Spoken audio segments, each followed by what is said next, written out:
Bienvenidos a la clase número 4 de la materia Electrónica de los Sistemas de Adquisición, Procesamiento y Control Industrial 2 de la carrera de Ingeniería Electrónica en la Universidad Simón Bolívar. Hoy continuaremos viendo el tema de amplificadores de potencia. Los temas que vamos a tocar en esta clase son los siguientes. Vamos a estudiar la topología del amplificador clase C. Estudiaremos algunos conceptos de conmutación analógica. Estudiaremos algunos conceptos de conmutación digital y estudiaremos la topología del amplificador clase D. El amplificador clase C opera con cargas no resistivas, tal como vamos a ver, más bien operan con circuitos tanque, LC, por lo que la amplitud de la señal de salida es una función no lineal de la señal de entrada.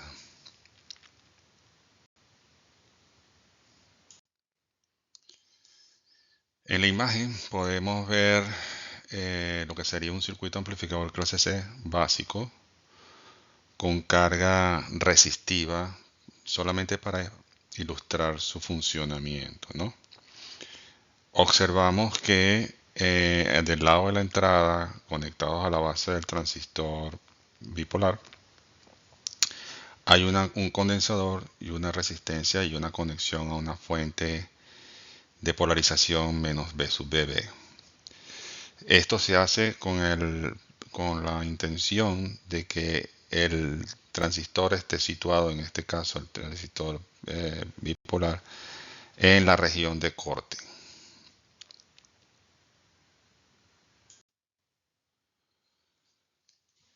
Debido a la forma como está polarizado, la amplitud de la señal de entrada debe exceder el valor de la fuente B sub BB y el voltaje base emisor del transistor para pasar a la región activa y comenzar a conducir la corriente por el colector. Durante un periodo corto del semiciclo positivo, el transistor se activa, va a operar como amplificador.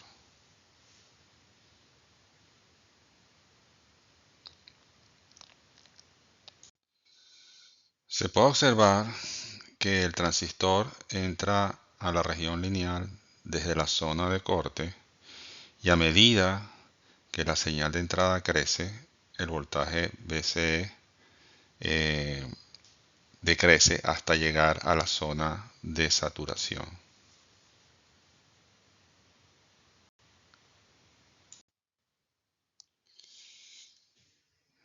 De esta manera, la disipación de potencia del transistor en un amplificador clase C es baja porque permanece encendido durante un pequeño porcentaje de la señal de entrada.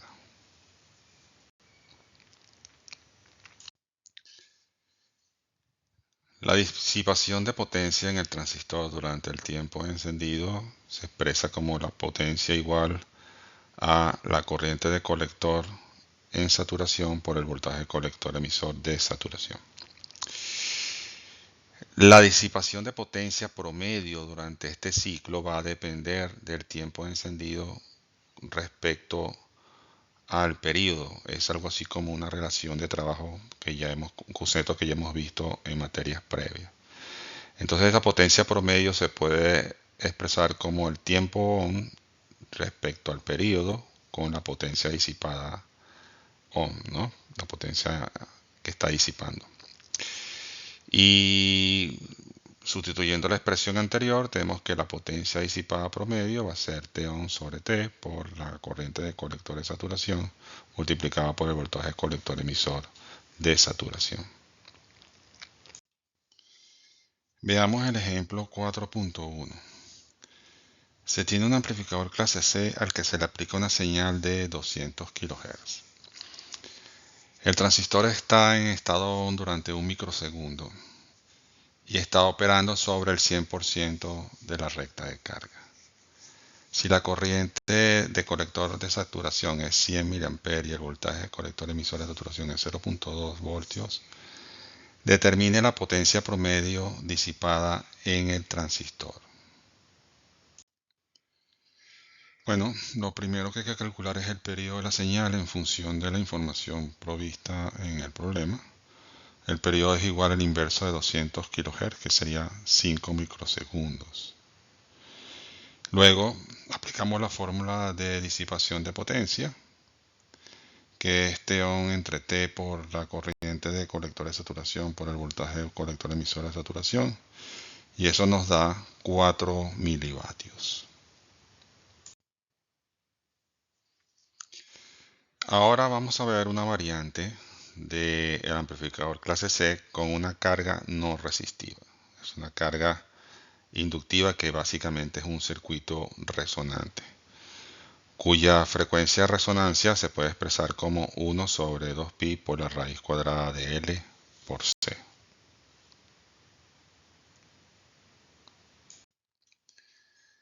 El pulso corto de la corriente en el colector inicia y mantiene una oscilación en el circuito tanque, de tal manera de que se produce una señal de salida similar a la señal de entrada.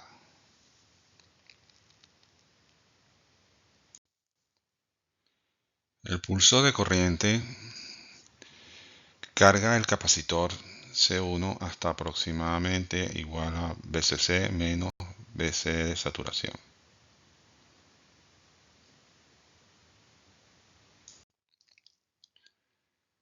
Cuando el pulso desaparece, el capacitor se descarga a través del inductor, produciendo una transferencia de energía entre ambos.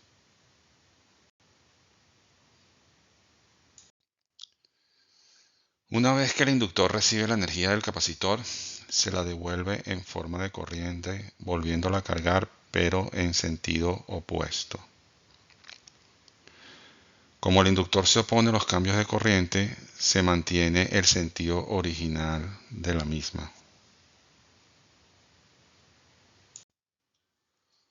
Una vez que el inductor transfiere su energía al capacitor, cargándolo nuevamente, se inicia un nuevo ciclo de descarga.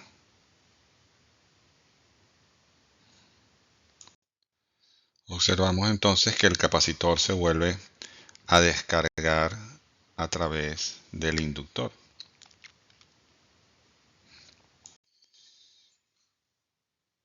Nuevamente el inductor vuelve a cargar el capacitor, pero ahora con polaridad positiva.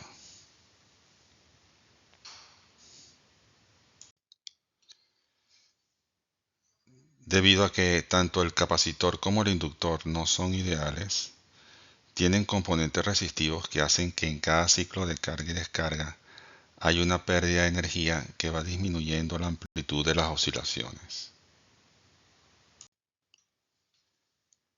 Para poder sostener las oscilaciones en el tiempo, se requiere que lleguen pulsos de corrientes en el colector periódicamente.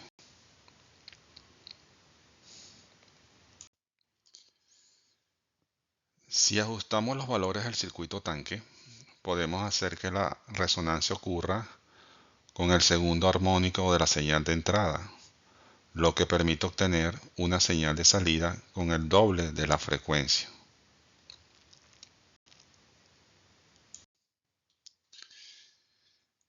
La eficiencia del amplificador se puede expresar como potencia entregada a la carga igual a B sub C al cuadrado entre 2 veces RC.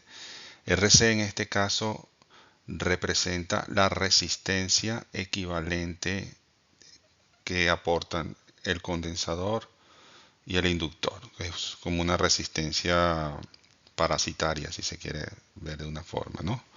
La potencia entregada por la fuente al circuito va a ser igual a la potencia entregada a la carga más la potencia disipada promedio en el transistor. La eficiencia entonces la podemos expresar como la potencia entregada a la carga respecto a la potencia proporcionada por la fuente. Y eso nos dejaría que la eficiencia sería igual a la potencia entregada a la carga entre la potencia entregada a la carga más la potencia disipada promedio en el transistor.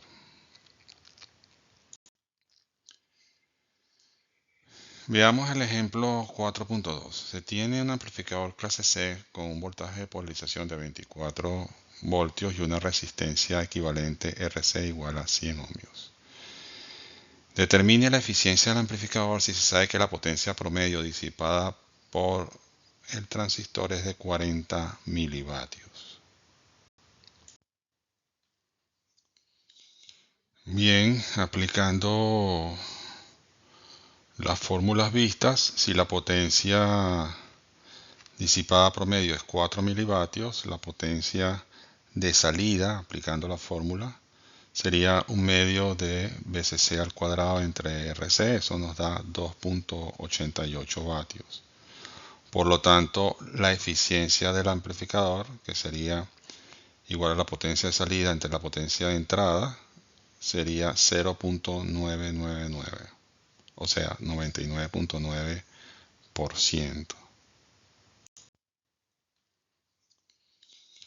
Bien, aplicando las fórmulas vistas, si la potencia disipada promedio es 4 milivatios, la potencia de salida, aplicando la fórmula, sería un medio de BCC al cuadrado entre RC, eso nos da 2.88 vatios. Por lo tanto, la eficiencia del amplificador, que sería igual a la potencia de salida entre la potencia de entrada, sería 0.999, o sea, 99.9%.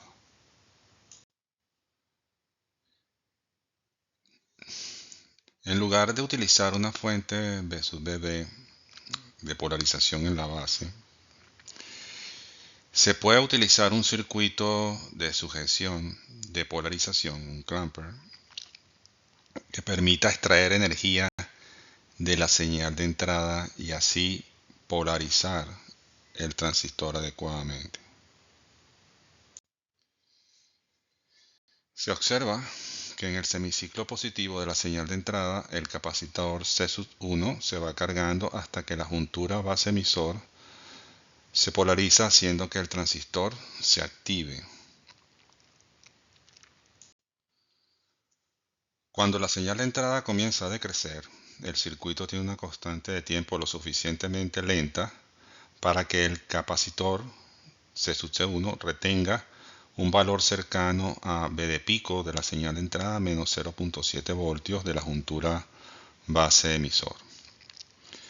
Cuando la señal de entrada entra en el semiciclo negativo, la carga del capacitor también se hace negativa.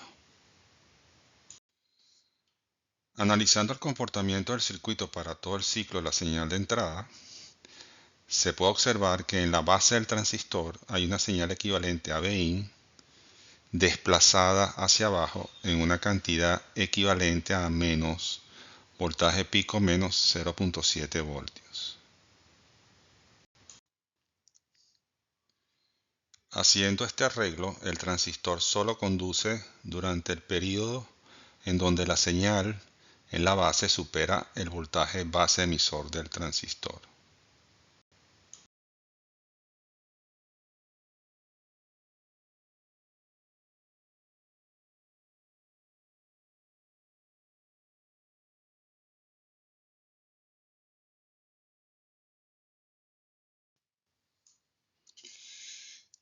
Sabemos que los transistores MOSFET se utilizan en aplicaciones de conmutación debido a sus características de voltaje de umbral B sub T. Si se les aplica un voltaje VGS menor a B sub T, el transistor está apagado. Y si VGS es mayor a B sub T, el transistor está encendido. En base a lo anterior, podemos decir que el transistor MOSFET, cuando está encendido y cuando está apagado, equivale a una especie de interruptor ideal. En un caso cuando está encendido, VGS vale 0 y en caso cuando está apagado, VGS toma el valor de la fuente de polarización. Utilizando esta característica de conmutación, el transistor puede ser utilizado para controlar el paso de señales analógicas. Si está apagado, no deja pasar señal, y si está encendido, deja pasar la señal completamente. Debido a la naturaleza de las señales que están siendo manejadas por el transistor, hay que cuidar que se mantenga la condición de encendido del mismo, para lo cual se establece que el VG menos el VS, en este caso el valor pico negativo de la señal de salida, sean siempre mayores o iguales a VT. Si se maneja la señal de compuerta con una señal cuadrada que satisfaga las condiciones de voltaje VGS requeridas, podemos hacer un muestreo de señales analógicas, de tal manera de que a la salida va a haber una fracción o fracciones de la señal de entrada con la amplitud debida.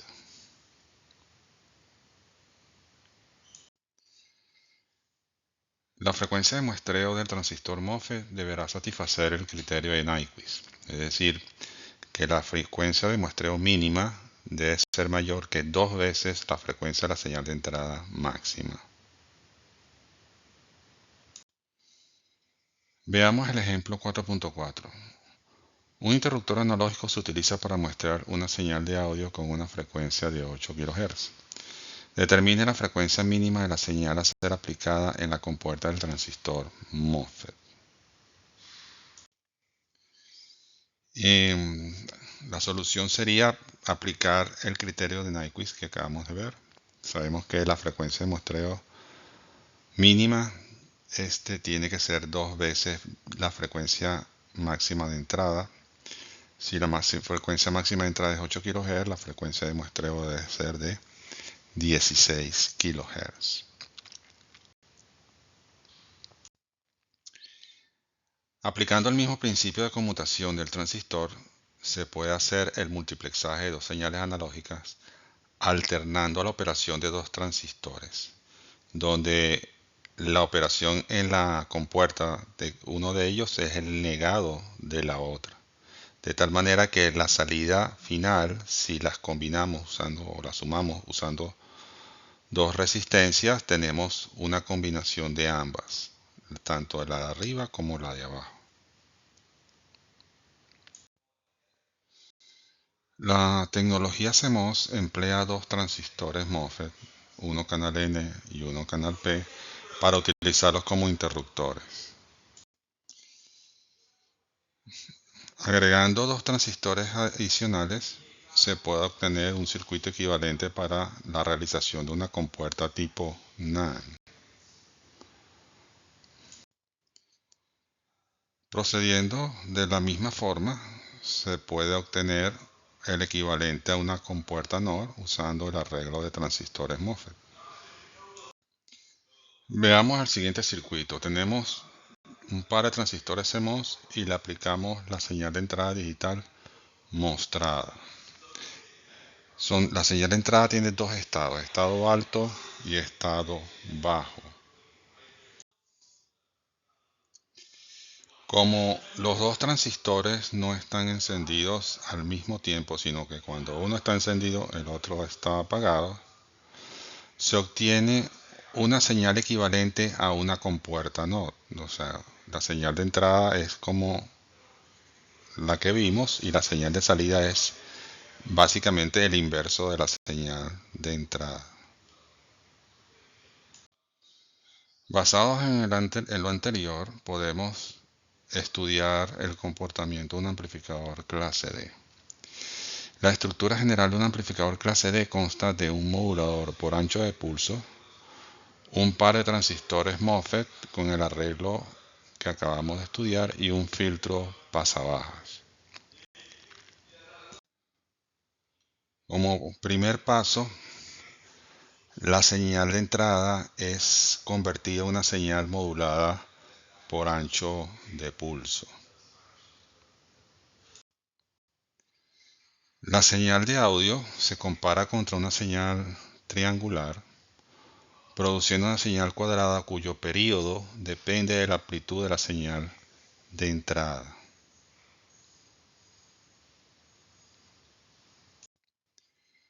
Debemos recordar que las señales cuadradas y triangulares son el resultado de la suma de la frecuencia fundamental y de sus componentes armónicos, que es lo que conocemos como el espectro de frecuencia de la señal.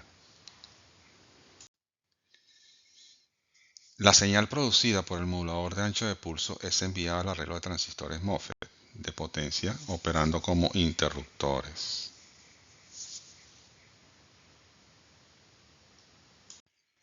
Para calcular la eficiencia, observamos que cuando Q1 está encendido, está suministrando corriente a la carga. Sin embargo, idealmente la tensión a través de ella es cero. Por lo tanto, la potencia interna disipada por Q1 va a ser cero. Al mismo tiempo, Q2 está apagado y la corriente que lo atraviesa es cero. Por lo tanto, la potencia interna ahí sería 0 vatios también. Idealmente, la potencia de salida entregada a la carga es de 2 veces V sub Q por I sub L.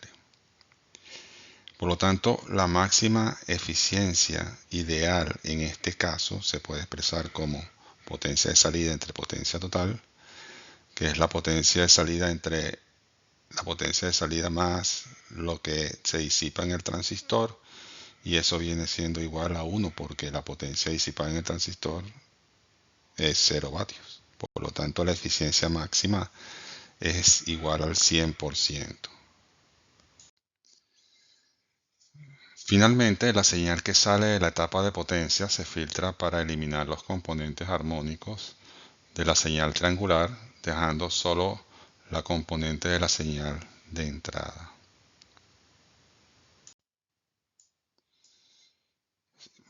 Vemos un esquema donde se muestra las señales presentes en el amplificador clase D. La señal de entrada analógica de audio, luego viene el modulador por ancho de pulso, luego viene la etapa de potencia, que es los MOSFETs en configuración complementaria, luego viene el filtro pasabajo para solamente extraer la señal original que fue modulada, y al final logramos el propósito de amplificar la potencia. La eficiencia de este amplificador se puede determinar de la siguiente forma. La potencia entregada a la carga se puede expresar como el voltaje que se ve en la carga, que va a ser el voltaje de polarización de la fuente menos el voltaje de saturación del transistor, multiplicado por la corriente que drena la carga. La potencia de entrada es la potencia que entrega la señal de entrada más la potencia que se drena el transistor como interruptor. La potencia que se disipa en el transistor se puede expresar como el voltaje Vs de saturación multiplicado por la corriente de la carga. Recordando que la eficiencia es la potencia de salida contra la potencia de entrada, podemos tener una eficiencia que es cercana a 1, es decir, con muy pocas pérdidas. Veamos el ejemplo 4.5.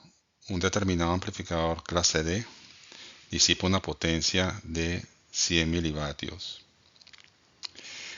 en combinación del comparador, generador de ondas triangulares y filtro. Cada MOSFET en la etapa complementaria tiene un voltaje de 0.4 voltios en estado de encendido. El amplificador funciona desde fuentes de corriente continua y suministra 0.5 A a la carga. Ignorando cualquier tensión que se pierda a través del filtro, determine la potencia de salida y la eficiencia. Veamos ahora la solución del problema. La potencia de salida a la carga es Pout igual a V sub dd menos V sub Q multiplicado por la corriente I sub L. Si sustituimos los valores, nos queda que P sub out es igual a 15 voltios menos 0.4 voltios por 0.5 amperes, para un total de 7.3 vatios. La disipación total de potencia interna es la potencia en la etapa complementaria en el estado de encendido más la potencia interna disipada por el comparador, el generador de ondas triangulares y el filtro. Por lo tanto, la potencia total es igual a la disipada por el transistor más la potencia interna, que es debido a los otros componentes del circuito. Entonces la potencia total va a ser igual a los 400 milivoltios por 0.5 amperios más 100 milivatios, para un total entonces de 300 milivatios. Finalmente calculamos la eficiencia, que es básicamente la potencia de salida entre la suma de lo que se gasta tanto en el transistor como la potencia de los diferentes componentes del circuito. Esa eficiencia es 7.3 vatios entre 7.6 vatios, lo cual nos da una eficiencia de 0.961 o equivale a 96.1%.